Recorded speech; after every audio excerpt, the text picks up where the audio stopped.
नमस्कार मित्रांनो, तू ही रे माझा मितवा मालिकेच्या आजच्या भागामध्ये आपण पाहणार आहोत की आता रिया ही राकेश जवळ येते आणि म्हणते की झालंय का तुझं सर्वेश आता फोनवर बोलून. तेव्हा तो म्हणतो की हो झालंय, सगळं काही व्यवस्थित झालंय. तेव्हा ती म्हणते की तुझं लक्ष आहे की नाही सर्वेश, मला काय म्हणायचंय, आपण लवकरात लवकर लग्न करणार आहोत ना. तेव्हा तो म्हणतो की हो, मी तुला सांगितलंय ना, आपण लवकरच लग्न करूया. बाय द वे, तू या रेड ड्रेसमध्ये खूपच छान दिसतेस, अशी कॉम्प्लिमेंट तो तिला देतो. तेव्हा ती लगेच पागळते आणि नंतर मग म्हणतो की बरं जा, तू चेंज करून ये. आता ती निघून गेल्यानंतर आनंदात असलेला राकेश म्हणतो की बरं आहे, इकडे माझी मजा आहे आणि तिकडेही. इकडे हे ATM कार्ड माझ्याजवळ आहे आणि तिकडे तिकडे तर सगळी प्रॉपर्टी माझ्या नावावर होऊ शकते. फक्त प्लॅन यशस्वी झाला पाहिजे, असा तो विचार करतो. त्यानंतर अंजली ही अर्णवजवळ येऊन त्याला विचारते की चिंटू, मला सांग, हे सगळं काय, हे कसले बिल्स आहेत.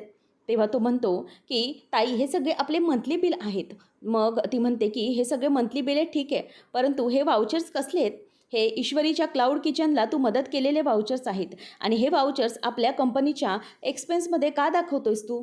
तेव्हा तो म्हणतो की ताई, अगं हे आपलेच तर वाउचर आहेत. तेव्हा तिला आठवतं की हे सगळं होत असताना अंजलीचं कामकाज सुरू होतं. तेव्हा तिला झोप लागत असल्याने ती कॉफी घेण्यासाठी जात असते. तेवढ्यात तिच्यासमोर ते सगळे बिल्स येतात. ईश्वरी किचनच्या नावाने 2 बिल्स असतात, 45,000चे, 60,000चे. ते सगळे बिल्स बघत असताना अंजली शिर्केला विचारते की मला सांगा शिर्के, हे बिल्स कसलेत एवढे महाग आणि तेही आपल्या एक्सपेन्समध्ये का मांडलेत सात्विक फॅशनचा. तेव्हा तो म्हणतो की मॅडम, हे एक्सपेन्समध्ये आहेत आणि ते क्लाउड किचनचे आहेत आणि तसंही आपल्याला सांगितलं आहे सरांनी की हे सगळे बिल्स आहेत ना, ते पर्सनल घ्यायचेत. त्यामुळे हे सगळं काही मला बाकीचं सरांनी सांगितलेलं नाही. पण हे मात्र अंजलीला अजिबात आवडत नाही की अर्णव हे असं कसं वागू शकतो. सात्विक फॅशनच्या अकाउंटमध्ये हे सगळे त्यांचा खर्च दुसऱ्या कंपन्यांचा कसा काय दाखवू शकतो, हे आपले खर्च आहेत. तेव्हा मग शिर्के म्हणतो की मॅम, मला माहीत नाही, मला सरांनी असं सांगितलं. तेव्हा मग ती म्हणते की बरं ठीक आहे शिर्के, तुम्ही या, मी बघते काय करायचं ते. आता हे सगळं तिला फ्लॅशबॅकमध्ये आठवतं. अर्णव म्हणतो की ताई, व्हॉट्स रॉंग विथ यू, अगं या बिलांचं तू इतकं का घेऊन बसलीस मनावर. तेव्हा ती म्हणते की पण मला प्रश्न पडला ना चिंटू, त्याचं तू उत्तर दे की त्या क्लाउड किचनचे बिल्स तू आपल्या एक्सपेन्समध्ये का म्हणतोयस. मला हे अजिबातच पटलेलं नाही आहे. अरे, ते दुसऱ्या म्हणजेच ईश्वरीच्या क्लाउड किचनचं बिल आहे ना, तर ते बघून घेतील. तू आपल्या अकाउंट त्यांचा खर्च का मांडतोयस, मला तेच कळत नाही. आणि हे सगळं का करतोयस तू, आणि तेही कमी नाही आहेत रे, साधेसुधे नाहीत, चांगलेच बिल आहेत. तेव्हा मग ताई जे काही बोलते त्यामुळे आता अर्णवला तर मोठा धक्का बसलेला असतो. इथे नम्रताचं काम सुरू असतं. ती तिचे सगळे काही प्रोडक्ट पॅक करून ठेवून देते, म्हणजे जे काही ऑनलाईन ॲपवरून डिलिव्हरी येत असतात ते. तेवढ्यात तिथे आकाश येतो आणि म्हणतो की हॅलो मॅम, माझे फूड पार्सल झालेले आहे का. तेव्हा ती म्हणते की कोण तुम्ही आणि तुम्ही अशी कोणती ऑर्डर दिली आहे, तुमची अशी कोणती ऑर्डर माझ्यापर्यंत आलेली नाही.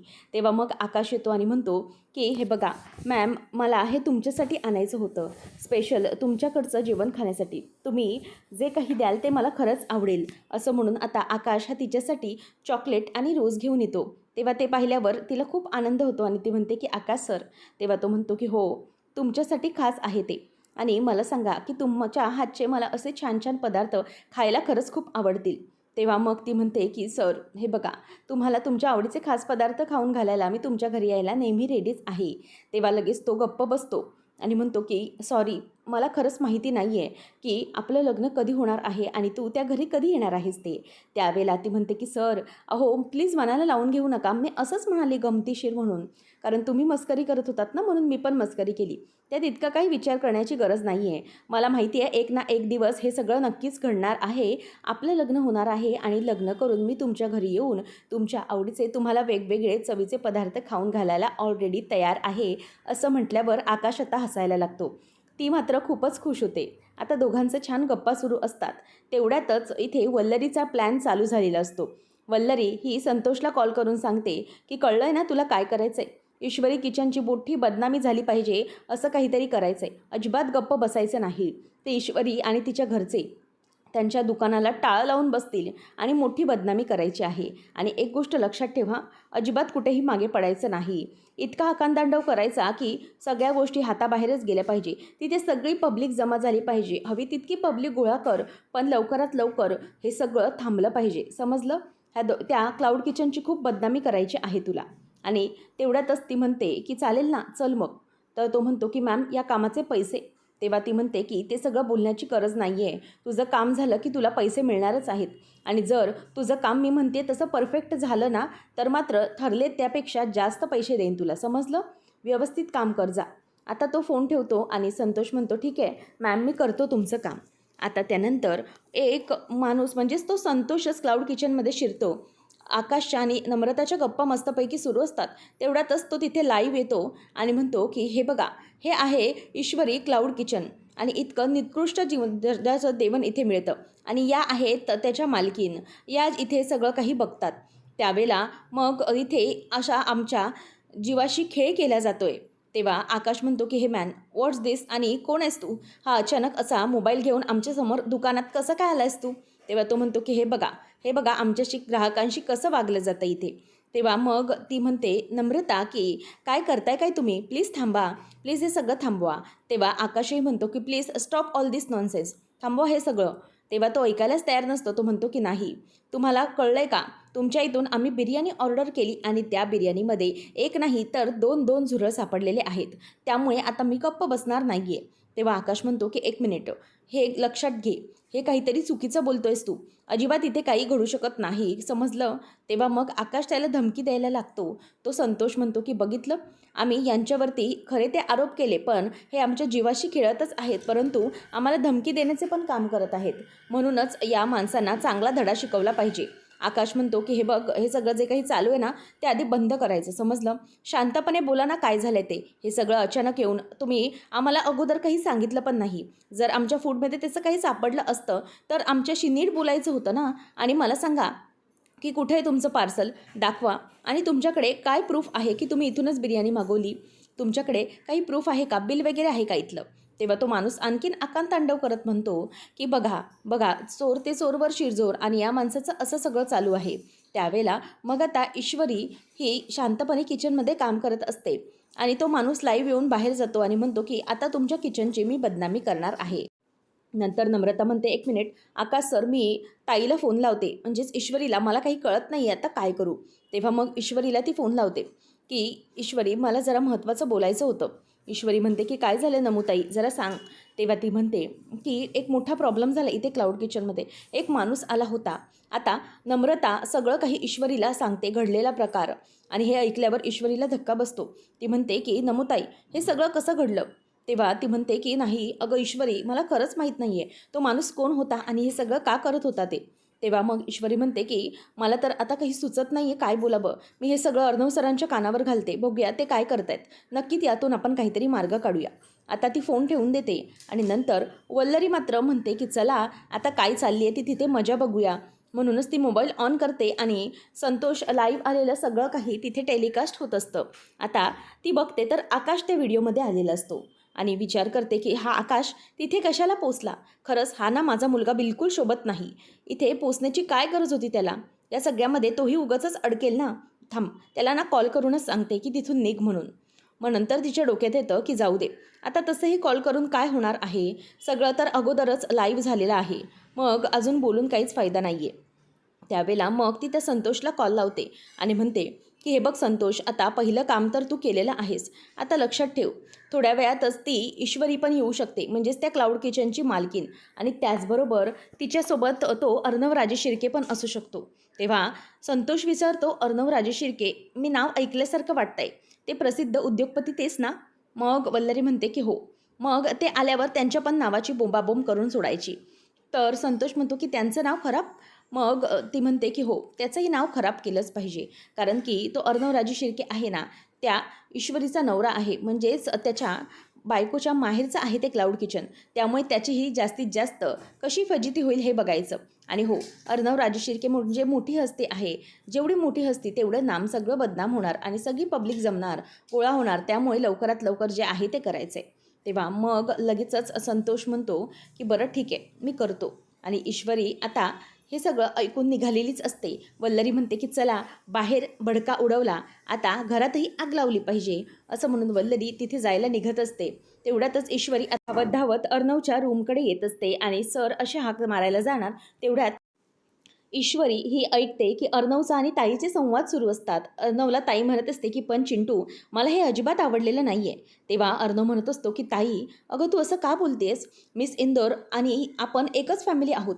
तर आपण आपल्या फॅमिलीसाठी काही खर्च केला तर त्यात इतकं काय आहे?" तेव्हा ताई म्हणते की "हे बघ, प्रश्न तो खर्च करण्याचा नाहीये.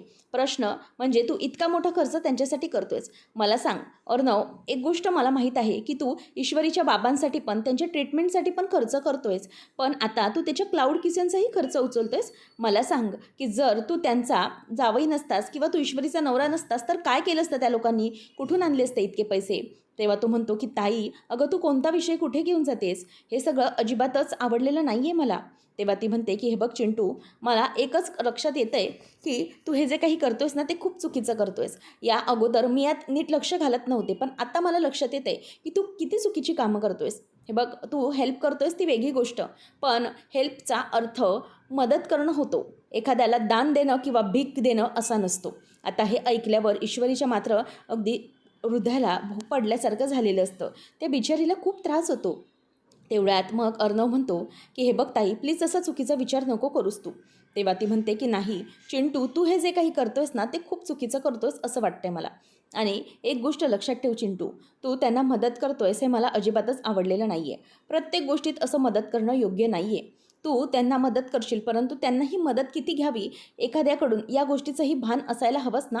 आणि ह्या सगळ्या गोष्टी तू आपल्या सात्विक फॅशनमध्ये आणतोयस. त्यासाठी मला हे अजिबातच आवडलेलं नाहीये. आपल्या बिल्समध्ये हे सगळं मांडणं मला योग्य वाटत नाही आणि तू ह्यांना मदत करतोयस हे मला अजिबात पटलेलं नाहीये." आता त्यांचं हे सगळं बोलणं ईश्वरी ऐकते आणि बिचारी अर्णवला आवाज न देताच तिथून खाली निघून जाते रडत-रडत. तर बाहेर घोषणाबाजी सुरू होते. त्या संतोषची त्याने माणसांना गोळा केलेलं असतं. "बंद करा, बंद करा. ईश्वरी क्लाउड किचन बंद करा." असं म्हणून त्याच्या जोरात घोषणाबाजी सुरू असतात. त्यांच्याबरोबर काही बायका देखील असतात. आता आकाश हे सगळं बघत असतो.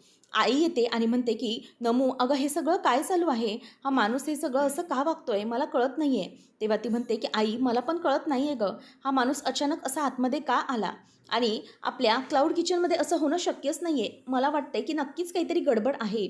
मग इशूला कळवलंय मी, थांबते आता येतच असेल. तेव्हा नमूला ती म्हणते, की "पण मला कळत नाहीये, की हे सगळं आता कुठल्या दराला जाणार आहे.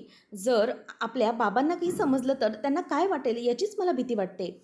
तेव्हा मग नमू म्हणते, की "आई तू नको चिंता करू, प्लीज जरा थांब. आपण बघूया नेमकं काय झालं आहे ते. आपण हे सगळं ताईला कळवलंय, म्हणजेच ईश्वरीला कळवलंय, ती येईल लवकरात लवकर." आता नमूच्या आईला म्हणजे सुप्रियाला आकाश म्हणतो, की "तुम्ही शांत व्हा. सगळं काही व्यवस्थित होईल काकू. प्लीज शांत व्हा." तेवढ्यात आता पोलीस देखील तिथे आलेले असतात आणि ते दगडफेक करत असतात. म्हणजेच बाहेरची पब्लिक दगडफेक करत असते. पोलीस त्यांना आळा घालण्याचा प्रयत्न करत असतात. तेवढ्यात आता दरवाजाजवळ उभे असलेले आकाश, नम्रता, सुप्रिया या सगळ्यांना पोलीस हवालदार आतमध्ये जायला सांगतात आणि क्लाउड किचनचा दरवाजा बंद करून घेतात. म्हणतात, की "तुम्ही प्लीज आतमध्ये जा." कारण पब्लिक खूप संतप्त झालेली असते. आता इथे अंजली म्हणत असते, की "हे बघ, मला बाकी काही माहीत नाही चिंटू, पण तू हे सगळं वागतोय, ईश्वरीच्या घरच्यांना मदत करतो ते मला पटत नाही. त्यामुळे या सगळ्या गोष्टी मला नाही आवडत आहेत. मला हे सगळं करणं जमतच नाहीये."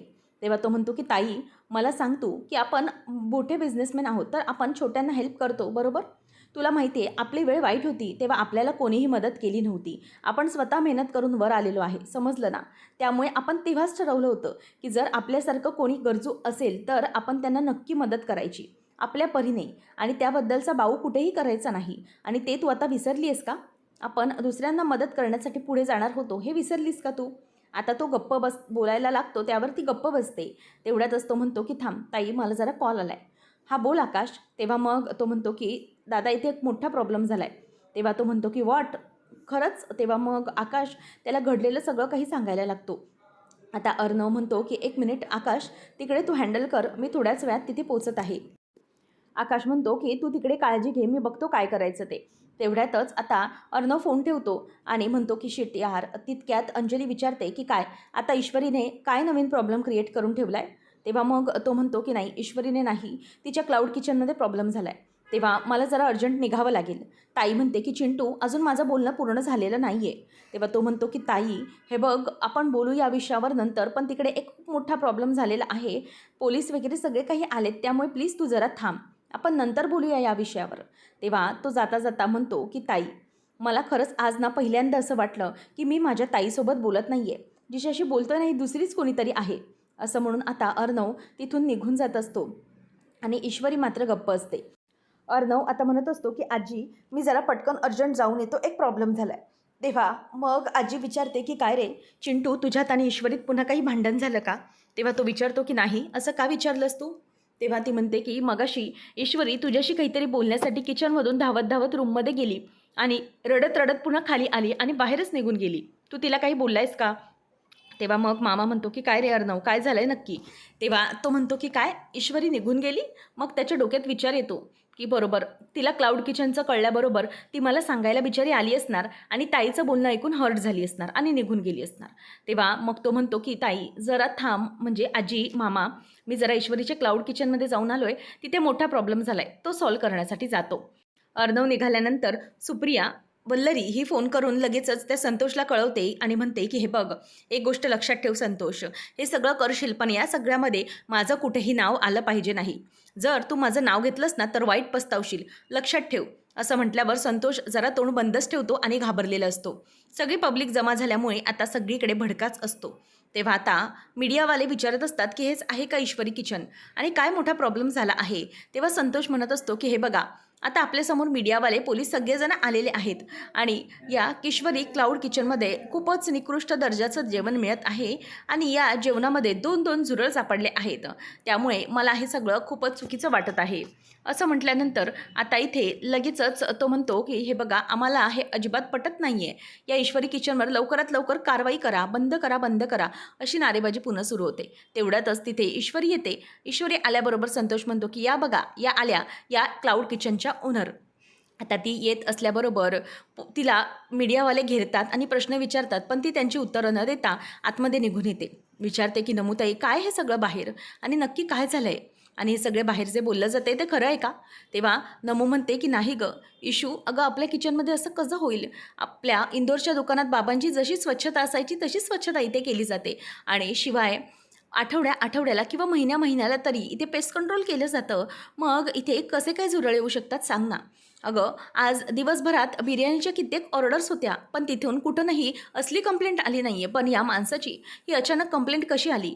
ईश्वरी म्हणते की काय अचानक झालं आहे हे कळतच नाही आहे. तिलाही आता टेन्शन येत असतं. नक्कीच काहीतरी गडबड आहे हे तिला कळत असतं आणि आता हे कसं सॉल्व्ह करायचं? सुप्रिया म्हणते की हो, मलाही काळजी वाटते. इशू, काय करायचं आता आपण? हे जर इतक्या मोठ्या थराला गेलं तर काय घडणार आहे?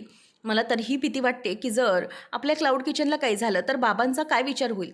असं म्हणून आता ईश्वरी गप्प असते. अर्णव अजून आलेला नसतो. आता अर्णव आल्याबरोबर तो गाडीतून बाहेर उतरून येतो. तेव्हा संतोष म्हणतो की हे बघा, आले द ग्रेट बिझनेसमॅन अर्णव राजे शिर्के. आता हे इथे येणार आणि मोठे मोठे पैसे देऊन आपलं हे प्रकरण दाबण्याचा प्रयत्न करणार, परंतु आम्ही हे प्रकरण अजिबात दाबू देणार नाही. असे निकृष्ट दर्जाची फूड डिलिव्हरी देणाऱ्यांना कारवाई केलीच पाहिजे त्यांच्यावर. बंद करा, बंद करा, असं म्हणून पुन्हा त्याच्या त्या घोषणाबाजी सुरू होतात. ह्या सगळ्या दादागिरी बंद करा, असं म्हणून तो बोलायला लागतो. आणि त्याचबरोबर अर्णव आल्याबरोबर मीडिया येते आणि म्हणते की अर्णव सर, हे खरं आहे का? म्हणजे तुमच्या या बायकोच्या क्लाउड किचनमध्ये झुरळ सापडलेलं आहे बिर्याणीत, हे खरं आहे का? म्हणजे तुम्हाला काय वाटतंय? जेव्हा असं म्हटल्यावर अर्णव तर अगोदरच तापलेला असतो. तो म्हणतो की प्लीज बाजूला व्हा, मी सगळ्यांना एकेकाला बघून घेईन, समजलं? बाजूला व्हा. हे सगळं बोलण्याचा अधिकार तुम्हाला दिला कोणी शहानिशा करण्याच्या अगोदर? असं म्हणून तो त्यात सगळ्यांवर चिडतो आणि बाजूला करून मीडियाला आतमध्ये निघून जातो. सगळे त्याला बघत असतात. त्यानंतर मग पुन्हा घोषणाबाज्या मागून चालूच असतात. अर्णव हा सगळं काही बाजूला करून तिथून गपचूप निघून आतमध्ये जातो.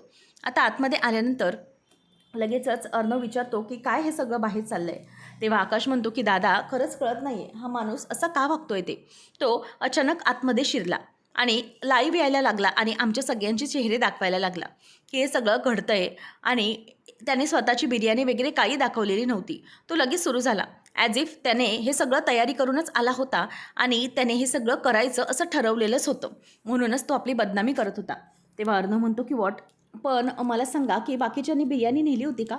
नमू म्हणते की हो अर्णव सर, दिवसभरात बऱ्याच जणांनी बिर्याणी घेऊन गेले, पण कोणाची अशी कंप्लेंट नाही आहे, फक्त या एकाच माणसाने अशी कंप्लेंट केली आहे. तेव्हा मग अर्णव म्हणतो की याचा अर्थ की हे सगळं त्याला कोणीतरी करायला भाग पाडलं आहे, याच्यामागे नक्कीच कोणीतरी आहे. ईश्वरी म्हणते की हो, मला तरी असंच वाटते की हे अचानक असं घडू शकत नाही. पण हे बदनामी करण्यासाठी केलं गेलेलं षडयंत्र आहे. अर्णव म्हणतो की माझ्याकडे एक प्लॅन आहे, त्याला मी भेटायला आतमध्ये बोलावतो. ईश्वरी पण त्याला सगळा काही प्लॅन सांगते की आपण पुढे काय करूया. तेवढ्यात ईश्वरी म्हणते की सर, आपण त्याला भेटायला बोलवू, प्लीज तुम्ही शांतपणे बोला, चिडू नका त्याच्यावर. तेव्हा मग तो म्हणतो की तुला काय वाटतं की मला कोणाशी बोलता येत नाही, आता कोणाशी कसं बोलायचं हे तू मला शिकवणार आहेस. तेव्हा ती म्हणते की सर तसं नाही, तुमचं डोकं तापट आहे म्हणून. तेव्हा ताई म्हणते, नमू म्हणते की बस आता तुम्ही प्लीज वाद घालू नका, आपण त्याला बोलवूया. तर अंजली आता विचारतच असते की नेमकं अर्णवच्या बाबतीत काय झालेलं आहे. तेवढ्यात आता वल्लरी येते आणि म्हणते की हे बघ अंजली, काय सुरू आहे बाहेर ते. खरंच मला ना आपल्या अर्णवची काळजी वाटते गं. बघ काय चालू आहे त्यांच्या क्लाउड किचनच्या बाहेर. तेव्हा मग तो माणूस बोलत असतो की हे सगळं ईश्वरी क्लाउड किचन आहे आणि अर्णव राजे शिर्के हे आलेले आहेत तिथे, आता प्रकरण दाबण्याचा प्रयत्न करणार आहेत. तेव्हा वल्लरी म्हणते की बघ आता काय बोलावं या सगळ्याला. तेव्हा मग वल्लरीला अंजली म्हणते की मलाही हे ना सगळं अजिबात आवडलेलं नाही आहे मम्मी.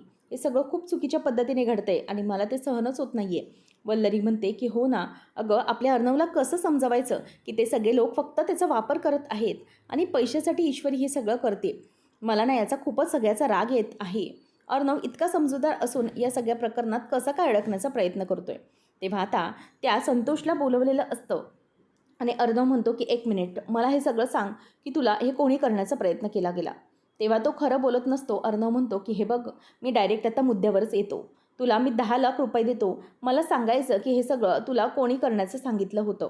लवकरात लवकर सांगायचं. आत्ता 10 लाख रुपये घे, खरं सांग आणि इथून निघून जा. समजलं, पुढे काही होणार नाही. तेव्हा तो म्हणतो की हो, तुम्ही मला 10 लाख द्यायला तयार होत असाल तर मी खरं सांगायला तयार आहे. अर्णव म्हणतो की ठीक आहे, बोल मग. तेव्हा तो सांगतो की एक माणूस होता, कोण होता तो मला माहीत नाही, पण तो तुमच्यासारखाच या फूड डिलिव्हरीमध्ये होता आणि त्याचे तुमच्यामुळे खूप लॉस होत होते. म्हणूनच त्याने मला सांगितलं की तुमच्या या क्लाउड किचनची बदनामी करायची आणि त्यानंतर मग आपल्याला लवकरात लवकर या सगळ्यामध्ये बाहेर पडता येईल आणि म्हणूनच त्याने हे सांगितलं आणि मी केलं. तेव्हा मग लगेचच अर्णव म्हणतो की ठीक आहे, तो माणूस. तेव्हा मग तो म्हणतो की नाही, तो माणूस कोण आहे मला माहीत नव्हता, आता माझे 10 लाख रुपये द्या. तेव्हा मग लगेचच अर्णवला तो म्हणतो, मला माझे 10 लाख रुपये द्या आणि हे सगळं करायला मला कोणीतरी भाग पाडलं होतं. त्याच वेळेला आता तो म्हणतो की तुम्ही मला पैसे दिलेत ना, तर हे सगळं मी इथेच प्रकरण दाबू शकतो. तेवढ्यातच आता हे सगळं होत असताना त्याची चांगलीच व्हिडिओ झालेली असते. आकाश हा ती व्हिडिओ करतो आणि म्हणतो की वा, एकदम बेस्ट व्हिडिओ झाली आहे दादा, आता याला अडकवायला मागे पुढे बघता कामा नये. तेवढ्यात राकेश म्हणत असतो की तेवढ्यात अर्णव म्हणत असतो की मला माहिती आहे हे सगळं हा माणूस मुद्दाम करत होता. तेव्हा तो आता मोबाईल खिचायला जात असतो आकाशच्या हातातून आणि म्हणतो की तुम्ही मला ट्रॅप करण्याचा प्रयत्न करताय. अर्णव त्याच्या जोरदार कानाखाली वाजवतो आणि म्हणतो की बस बस गपचूप तिकडे. तू काय करत होतास आमच्यासोबत? आम्हालाही तू ट्रॅप करण्याचाच प्रयत्न करत होतास ना. आता नक्की हे सगळं जे काही घडलं आहे ना, आमच्या मोबाईलमध्ये कैद झालेलं आहे. तेव्हा आकाश म्हणतो की हो, सगळं तुझं हे प्रकरण ना या मोबाईलमध्ये आहे, त्यामुळे आता गपचूप तोंड बंद करायचं आणि सगळ्यांसमोर आता हे प्रकरण आम्ही जाऊ शकतो आणि तू अडकू शकतो, समजलं. तेव्हा आता अर्णव म्हणतो की आता एक काम करायचं, गपचूप बाहेर जायचं आणि सगळ्या मीडियासमोर पोलिसांसमोर कबूल करायचं जे काही तुला कोणी करायला सांगितलं होतं आणि आमची बदनामी इथेच थांबवायची, समजलं. नाहीतर तुझ्या अगेन्स्ट मी मोठी केस टाकेन आणि तू हे आमची बदनामी केलीस त्यामुळे तुझ्या करिअर बर्बाद करेन, समजलं. तेव्हा आता तो माणूस आता गप्पच बसतो. अर्णवने मस्तपैकी प्लॅन केलेला असतो. तो म्हणतो की हो सर, मी जातो, असं काही करू नका. नमू खुश होते आणि म्हणते की सर, खरंच थँक्यू सो मच, तुमच्यामुळे ही बदनामी वाचली, खरंच तुमच्यामुळे हे शक्य झालं. आणि ईश्वरी पण म्हणते की हो, खरं सर तुमच्याचमुळे झालं हे सगळं. आता अर्णवला ईश्वरी आणि नमू दोघीजणीही थँक्यू म्हणतात आणि त्याचे आभार मानतात. तर संतोष बाहेर जातो आणि म्हणतो की मला माफ करा, खरं तर हे सगळं क्लाउड किचनची बदनामी करण्यासाठी मला एका माणसाने सांगितलेलं होतं आणि त्यामुळे मी हे सगळं केलं. तेव्हा यांचं फूड अजिबातच खराब नाही आहे असं तो म्हटल्याबरोबर मीडिया त्याला प्रश्न विचारायला लागते. तर वल्लरी आणि अंजलीची ती न्यूज बघणं चालूच असतं. अंजली ती न्यूज बघते आणि म्हणते की आता काय करायचं आहे, मला वाटतंय की हे प्रकरण असंच दाबलं गेलेलं आहे. तेव्हा शिर्के येतो आणि म्हणतो की मॅम मी येऊ का? शिर्के म्हणतो की मॅम या चेकवरती अर्जंट साईन हवी होती. तेव्हा मग अंजली म्हणते कसला चेक आहे बघू? 10 लाख रुपयांचा. तेव्हा मग तो म्हणतो की मॅम मला माहीत नाही, मला सरांनी अर्जंट बेसवर साईन मागायला सांगितली. तेव्हा मग अंजली त्या चेकवर बघते तर ईश्वरी क्लाउड किचनचं नाव असतं. आता मात्र अंजलीला थांबवत नाही. तेव्हा मग तिला वल्लरी आणखी खतपाणी घालायला असतेच. अंजली म्हणते, विचार करते की अर्णव काही थांबत नाही आहे. तो ईश्वरीच्या घरच्यांना मदत करतच राहणार आहे आणि सगळं काही लुबाडून टाकणार आहे, असं तिच्या मनामध्ये आता येत असतं. अंजली ही लगेचच राकेशला फोन करते आणि म्हणते की अहो, तुम्ही मला जे काही म्हणालात ना, ते मला अगदी पटतंय. म्हणजे अर्णव ना खूप वाहवत चालला आहे आता ईश्वरीमध्ये. खरंच आणि तिच्यासाठी आणि तिच्या घरच्यांसाठी काहीही करायला तो आता तयार झाला आहे. तेव्हा राकेश म्हणतो, बघ मी तुला म्हणालो होतो ना अंजली, आता तूच बघतेस म्हणून बरं आहे. तेव्हा ती म्हणते की हो, आता मी माझे डोळे व्यवस्थित उघडे देऊन पाहते, तेव्हा माझ्या लक्षात येते की तो काय करतोय ते. खूप चुकतोय चिंटू आणि त्याला वेळीच हे सगळं थांबवण्याची गरज आहे. तेव्हा मग तो म्हणतो की हे बघ अंजली, आता मी तुला नीट सांगतोय ते ऐक. हे सगळं ना अर्णव त्या ईश्वरीच्या घरच्यांच्या घशात घालायलाही कमी करणार नाही आहे. त्यामुळे तू एक काम कर, आपल्यासाठी नाही तर आपल्या बाळाचा विचार कर. तूही तुझ्यासाठी या घरातला प्रॉपर्टीचा हिस्सा माग. कारण की मला पैशाची काही लालच नाही आहे, तुला माहिती आहे अगोदरपासून. पण आपण जे हाल करतोय किंवा आपण ज्या खस्ता खाल्ल्यात त्या आपल्या बाळाने खाऊ नये, यासाठी आपल्याला हे पाऊल उचललंच पाहिजे. नाहीतर तो अर्णव काहीही करू शकतो. उद्या जाऊन सगळी प्रॉपर्टी त्या ईश्वरीच्या नावावर करून टाकेल आणि त्याच्या अगोदरच तुला हे पाऊल उचलण्याची गरज आहे अंजली. लक्षात ठेव, हे जे काही बोलतोय ते खरंच खूप बरोबर बोलतोय मी. आता अंजलीचं आणि राकेशचं हे सगळं फोनवरचं बोलणं हे ईश्वरीने बाहेरून ऐकलेलं असतं.